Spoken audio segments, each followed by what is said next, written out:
Hi, everybody. This is Human Relationships, and we're talking about self awareness. This is now going to talk about some of the practical exercises and related material. So, on a sheet of paper, if you're working at home, uh, construct 4 columns: physical, emotional, cognitive, and spiritual. If you're looking at your PowerPoint, this is slide number 25. You recall that those are the 4 dimensions: physical, emotional, cognitive, and spiritual, that define who we are. Physical being the inside and outside of us. The emotional, the emotions we express and don't express as easily, the ones we are fond of, more familiar with, less fond of, less familiar with, those sorts of things. Your emotional signature, if you will. The cognitive part of us, which is the thinking, all the thinking parts of us, the way we think, the attributes of our mental capacity, problem solving, memory, language, those sorts of things. And the last one is spiritual, the way that you connect to things bigger than you. Okay?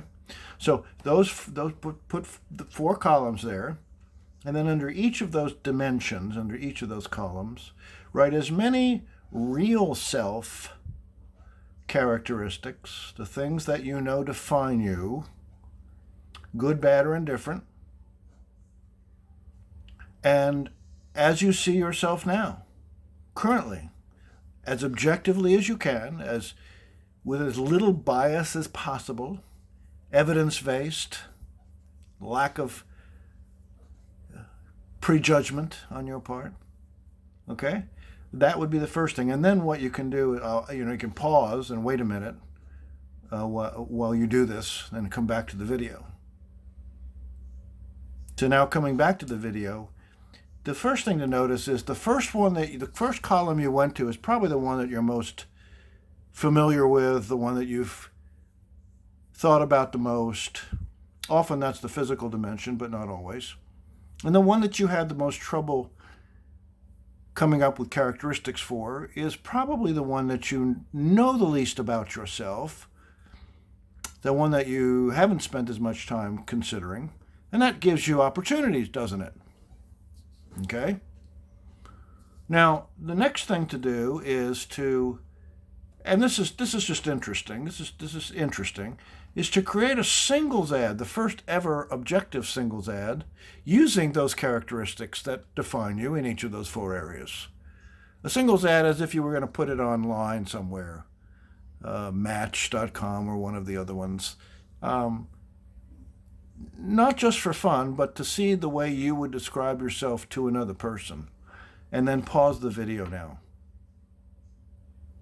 Okay, so what was it like to do that? Was that uncomfortable? Was that interesting? Enlightening? Okay. Now I want you to do the next exercise, which is to construct those same 4 columns on another sheet of paper: physical, emotional, cognitive, and spiritual. Only this time under each of those, put as many ideal self characteristics, the things that you have not reached, the things you have not yet fully developed, that you would like to. Okay? Qualities you have not yet achieved, desirable, possible outcomes. Okay? So pause. Now back to the video. Then prioritize in each column, one being the most important on down. There'll be some numbers missing and so on, but just, yeah. Now, you will also notice that there was a pattern in terms of what you went to first. The one you went to most quickly, that you had the most number of items under, was probably the one you've thought the most about. Yes, the one that you struggled with or hadn't really thought about those, have you? Very much. Not uncommon. Was that interesting? Was that enlightening? How many number 1s did you immediately identify, and why are those important to you? Okay, now, let's take an example of how you construct steps to get to where you want to get to. You see how we're constructing your self-esteem, yes? So let's just try physical because it's easier to come up with steps for that. Let's say you've got a goal, you've got an ideal self goal within physical. Let's pick the most important one, the number one in that column that you just finished doing. Okay? And then what steps would you take to reach that goal? So you don't want to say, well, that's the goal, I'm going to get that goal, the end of it. No, you have to construct the steps with forethought and carefulness. Okay? So let me give you some ideas about what kinds of questions you should ask yourself in order to construct those steps. Number one, can you reach the first step that you're going to put down? Can you reach it fairly quickly, given your ability and circumstances? Quickly because you want to set something that you're going to be able to attain. Not too simple, not I'm going to get up today, but a direct, simple thing. And how long are you going to do it? A week or two? And when are you going to start? See, if you pick something that's too large to start with, you'll fail. Like the person who joins a fitness club, because maybe the goal is to lose 40 pounds. I don't know. Maybe it is. And then you say, well, I'm going to join a fitness club. Or I'm going to work out at Rose every day this week. Well, you're not going to do that. I can tell you right now it's not going to happen. Or it won't happen for more than a week. Maybe only a few days. You're going to get sore. Potentially. Okay, so, or maybe I'm going to stop eating anything except lettuce and drinking Diet Coke or something. It's too big. So the right size, not too big, not too small. And then what's the next step? And what's the next step? Now, what would keep you from doing it? Be honest. Do you sabotage yourself? Are the steps too large? Are you missing some ingredient? What would make it easier? Somebody to go walking with? What would make it easier? Get a better night's sleep? I don't know. So those are some interesting questions to ask.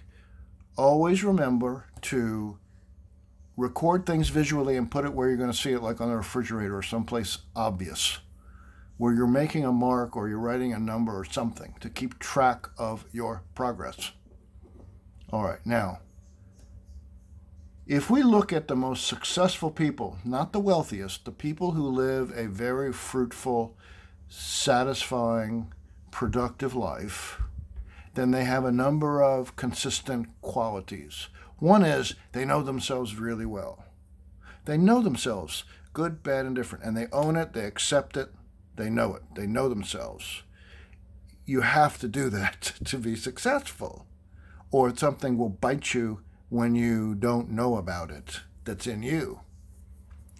Then they set achievable and desirable goals. They don't set goals that other people want for them. They set goals that are ones that they want, that they can achieve given their circumstances. Everyone has circumstances, each different from the next, that must be considered, right? Okay.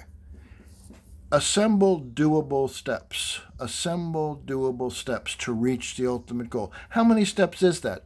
3, 4, 5? I don't know. It will vary. I generally, for a big goal, 10 steps. Carefully, one after the other. Okay? And then these successful people, expect instant results. They don't. They just don't. They would never go into it expecting instant results. And they are very perseverant. They keep going. It's like entering college. You have an ultimate goal. Okay? The steps along the way include individual courses, but beneath those are other steps. And the secret to success ultimately in finishing college is perseverance, not brilliance. Nope. Perseverance. And you will make improvements along the way that you need to make. you will discover more about yourself. And if you set your goals in the right ways, small to begin with, and if they work, repeat them perhaps, like reviewing PowerPoints after a class or before a class, each time. That would be a step that you might want to repeat. But you construct them very carefully, in light of your circumstances and in light of your knowledge of yourself. Okay? Now here's some ideas. As long as you're taking steps to work on any area your self-esteem will improve, in any area in which you do not work on, do not take steps to improve, either your self-esteem won't improve or more likely it will diminish in some ways. Now, have you ever heard of a self-fulfilling prophecy? Here's what it is. It's connected to this.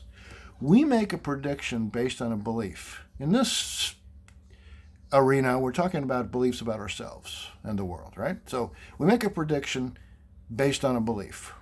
Then we act towards a person, a situation, or ourselves as if the prediction and the belief are true. And then because we act as if the belief is true, it becomes true to us. And that happens very quickly.